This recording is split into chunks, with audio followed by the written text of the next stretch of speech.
Hi, middle school students. If you're like me, your heart is heavy this week as all that has occurred in our city.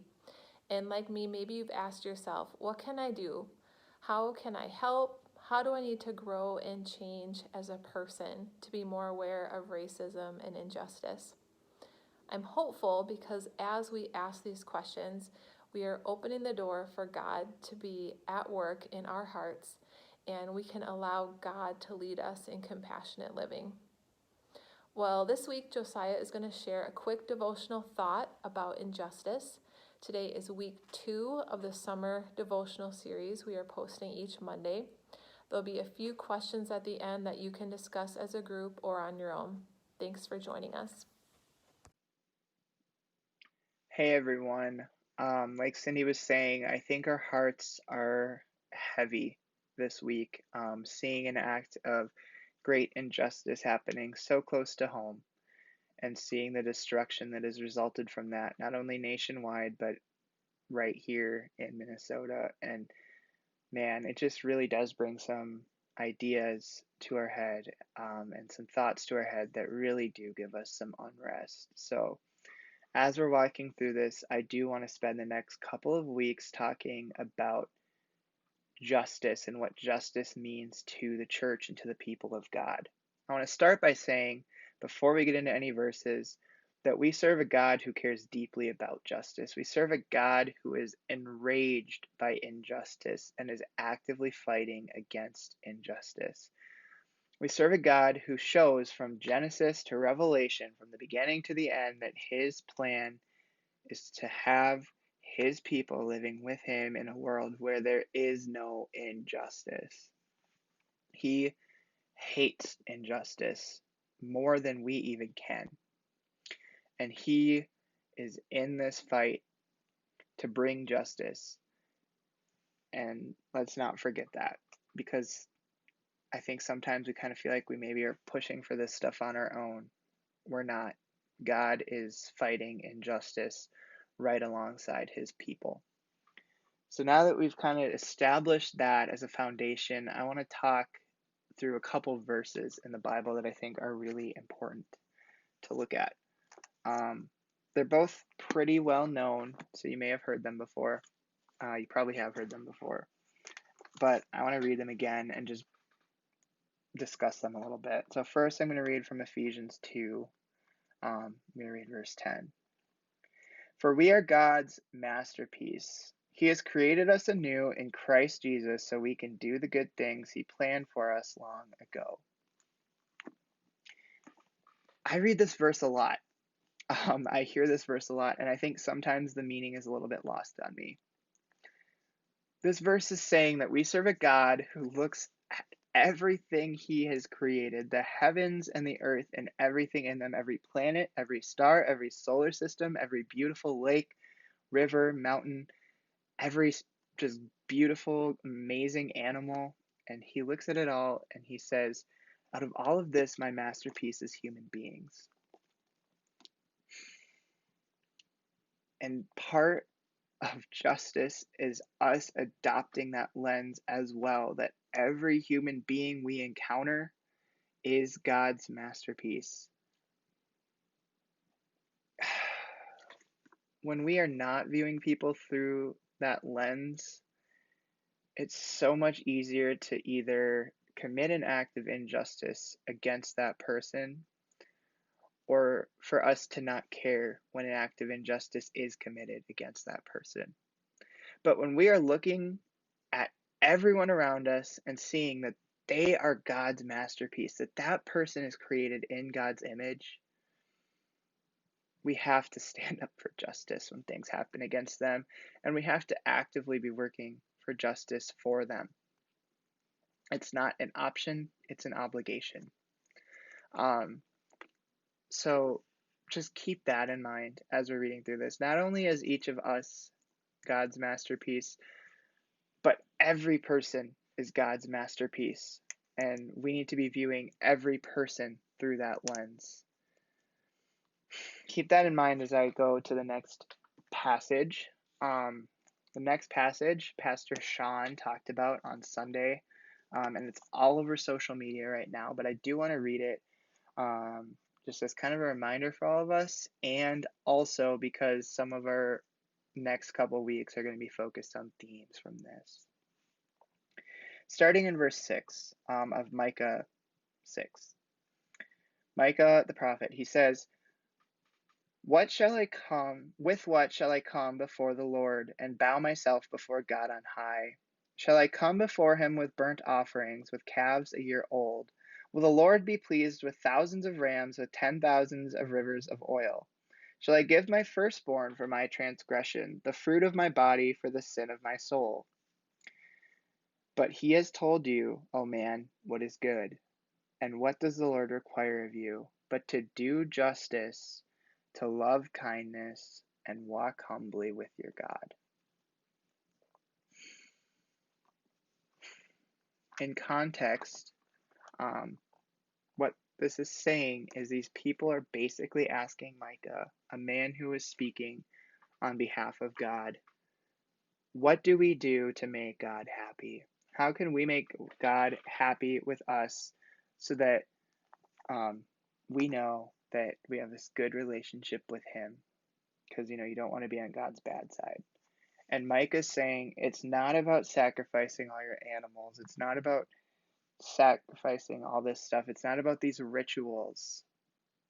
What it's about is doing justice, loving kindness, and walking humbly with your God.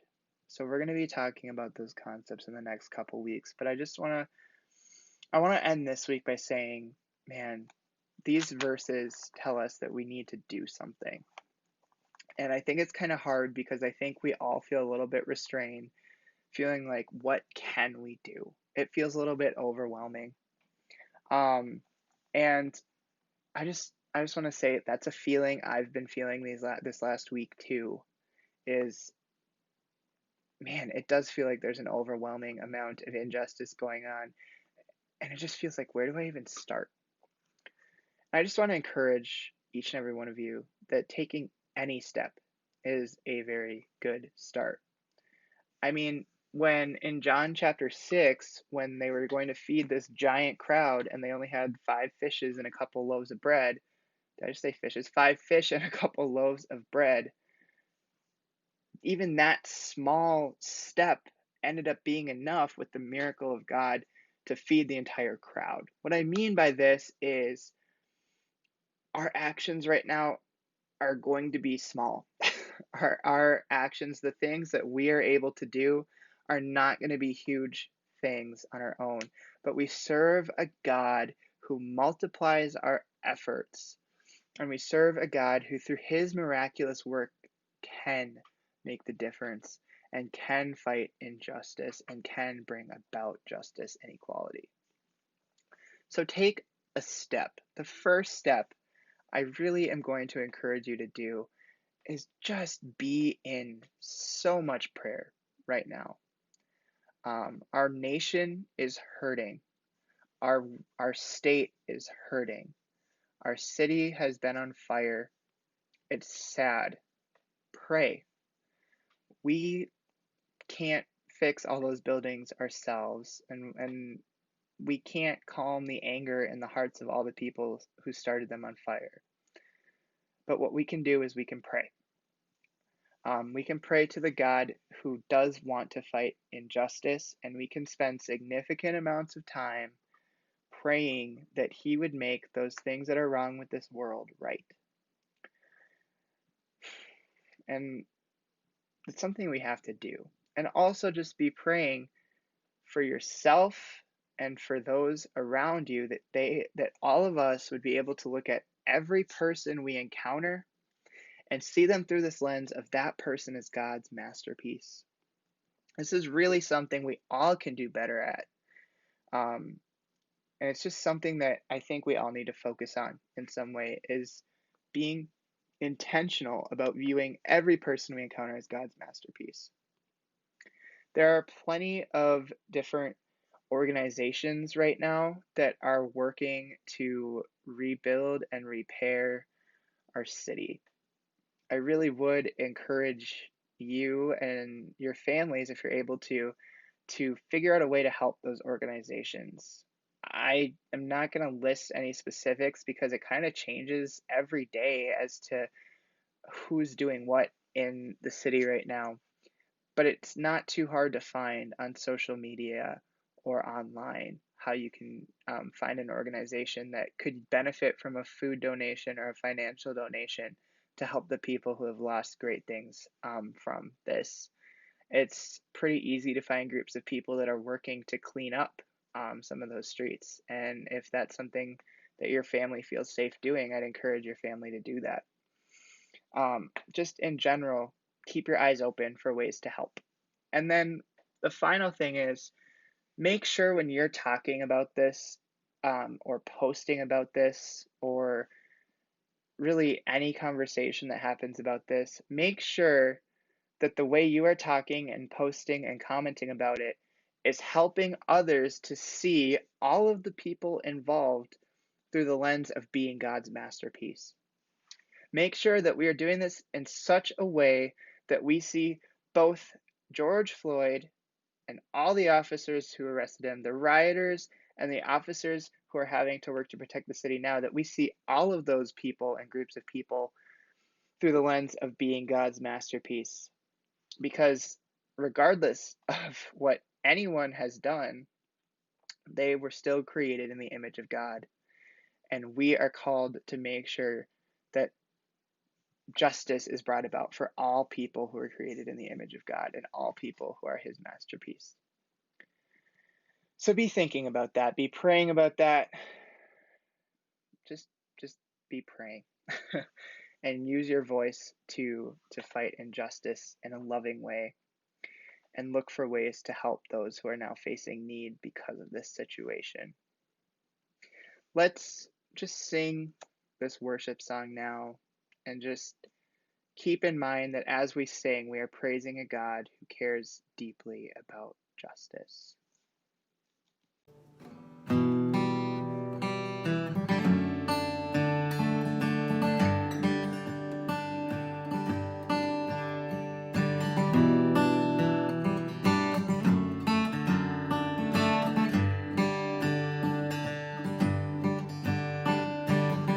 When the ground beneath my feet gives way and I hear the sound of crashing waves, all my world is washing out to sea.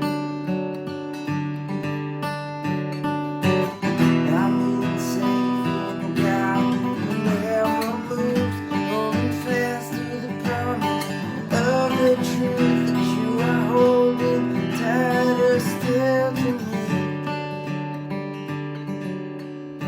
Yeah, the rock won't move and his word is strong. The rock won't move and his love can't be undone. The rock of our salvation.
go, I just want to remind you that God is with us, and we also want to walk with you. We have some upcoming Bible studies here at church. We have a Serve Day on June 20th. We have a week of service, our Love Our Community Missions Week, July 20th through 24th. And you can find the details for all these events in the links below. We are really hoping that we can see you, but even if we don't see you, we hope that you are taking steps to grow in your faith and asking God how He wants to use you this summer. We would also love for you to join us in prayer for everyone who is grieving and for our city, and there's a link below to submit your prayer request. Take care, everybody.